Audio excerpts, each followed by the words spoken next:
रामायण के सुंदर कांड में हनुमान जी के साहस और देवाधीन कर्म का वर्णन किया गया है। हनुमान जी की भेंट राम जी से उनके वनवास के समय तब हुई जब राम जी अपने भ्राता लक्ष्मण के साथ अपनी पत्नी सीता की खोज कर रहे थे। सीता माता को लंकापति रावण छल से हरण करके ले गया था।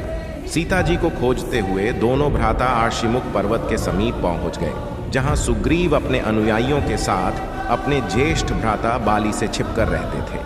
वानर राज बाली ने अपने छोटे भ्राता सुग्रीव को एक गंभीर मिथ्याबोध के चलते अपने साम्राज्य से बाहर निकाल दिया था और वो किसी भी तरह से सुग्रीव के तर्क को सुनने के लिए तैयार नहीं था।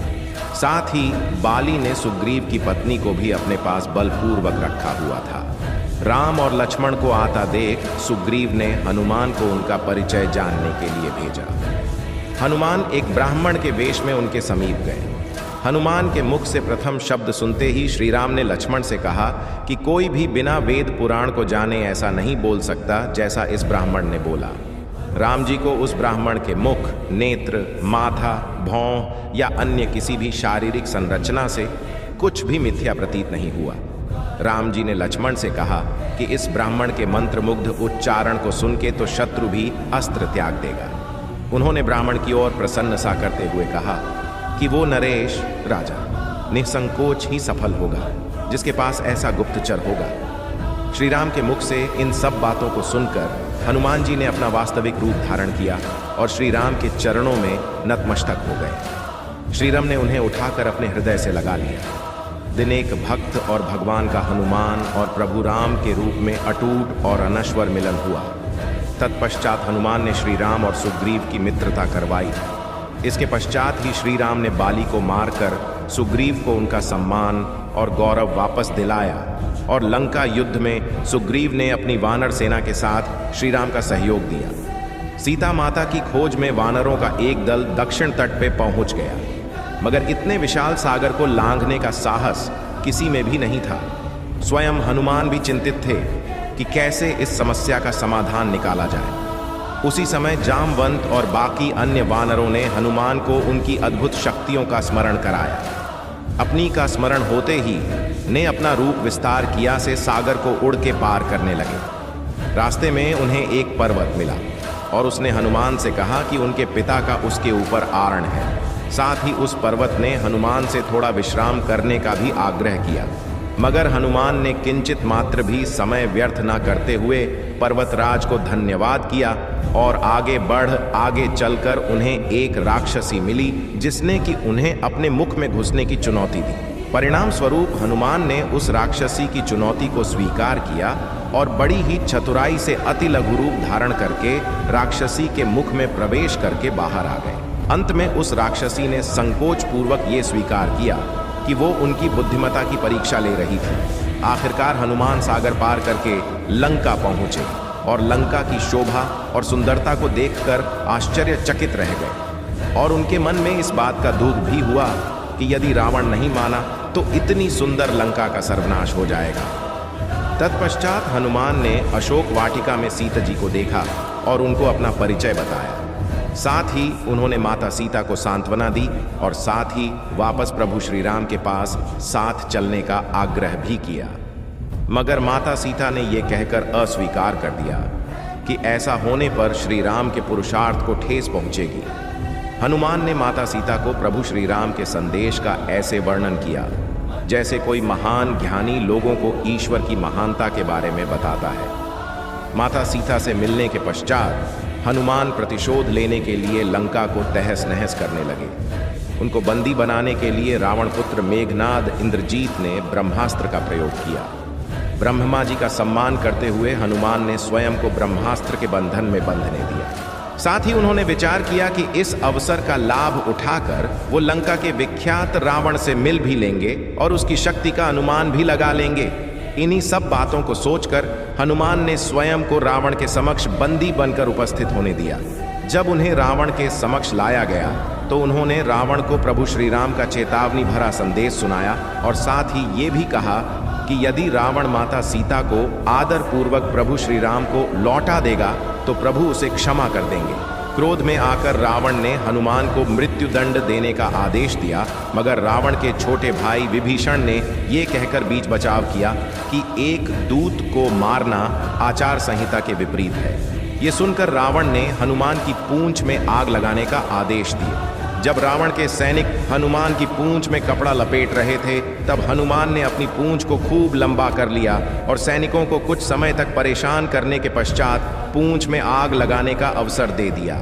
पूंछ में आग लगते ही हनुमान ने बंधन मुक्त होकर लंका को जलाना शुरू कर दिया और अंत में पूंछ में लगी आग को समुद्र में बुझाकर वापस प्रभु श्री राम के पास आ गए। लंका युद्ध में जब लक्ष्मण मूर्छित हो गए थे, तब हनुमान जी को ही द्रोणागिरी पर्वत पर से संजीवनी बूटी लाने भेजा गया, मगर वो बूटी को भली भांति पहचान नहीं पाए और पुनः अपने पराक्रम का परिचय देते हुए वो पूरा द्रोणागिरी पर्वत ही रणभूमि में उठा लाए और परिणाम स्वरूप लक्ष्मण के प्राण की रक्षा की। भावुक होकर श्री राम ने हनुमान को हृदय से लगा लिया और बोले कि हनुमान, तुम मुझे भ्राता भरत की भांति ही प्रिय हो। हनुमान का पंचमुखी अवतार भी रामायण युद्ध की ही एक घटना है।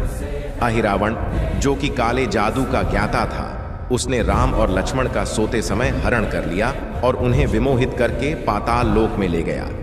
उनकी खोज में हनुमान भी पाताल लोक पहुंच गए।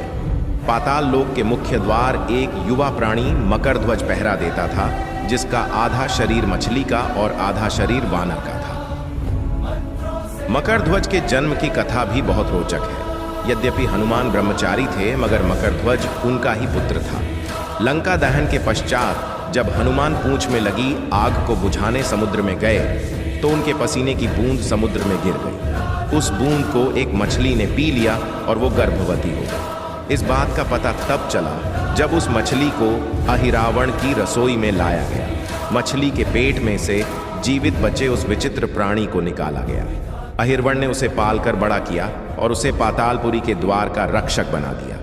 हनुमान इन सभी बातों से अनिभिज्ञ थे। यद्यपि मकरध्वज को पता था कि हनुमान उसके पिता हैं, मगर वो उन्हें पहचान नहीं पाया, क्योंकि उसने पहले कभी उन्हें देखा नहीं था। जब हनुमान ने अपना परिचय दिया तो वो जान गया कि ये मेरे पिता हैं, मगर फिर भी उसने हनुमान के साथ युद्ध करने का निश्चय किया, क्योंकि पातालपुरी के द्वार की रक्षा करना उसका प्रथम कर्तव्य था। हनुमान ने बड़ी आसानी से उसे अपने अधीन कर लिया और हनुमान ने पता लगा लिया पर बांध कि अहिरावण का वध करने के लिए उन्हें 5 दीपकों को एक साथ बुझाना पड़ेगा। अतः उन्होंने पंचमुखी अवतार श्री वराह, श्री नरसिम्हा, श्री गरुण, श्री हयग्रीव और स्वयं धारण किया और एक साथ में 5 दीपकों को बुझाकर अहिरावण का अंत किया। अहिरावण का वध होने के पश्चात हनुमान ने प्रभु श्री राम के आदेशानुसार मकरध्वज को पातालपुरी का नरेश बना दिया। युद्ध समाप्त होने के साथ ही श्री राम का 14 वर्ष का वनवास भी समाप्त हो चला था।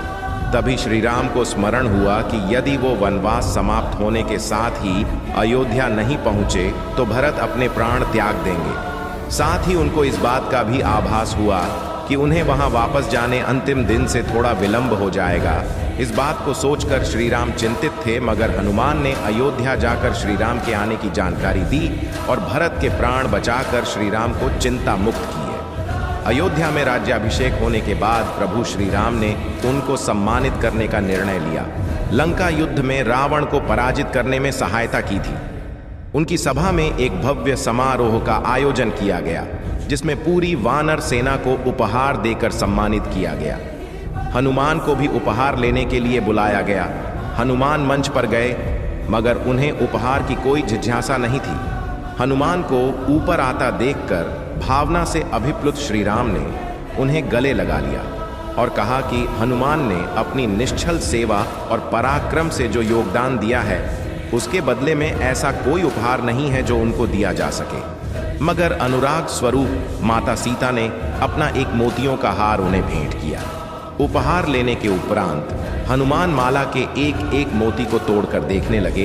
ये देखकर सभा में उपस्थित सदस्यों ने उनसे इसका कारण पूछा, तो हनुमान ने कहा कि वो ये देख रहे हैं मोतियों के अंदर प्रभु श्री राम और माता सीता हैं कि नहीं, क्योंकि यदि वो इनमें नहीं है तो इस हार का उनके लिए कोई मूल्य नहीं है।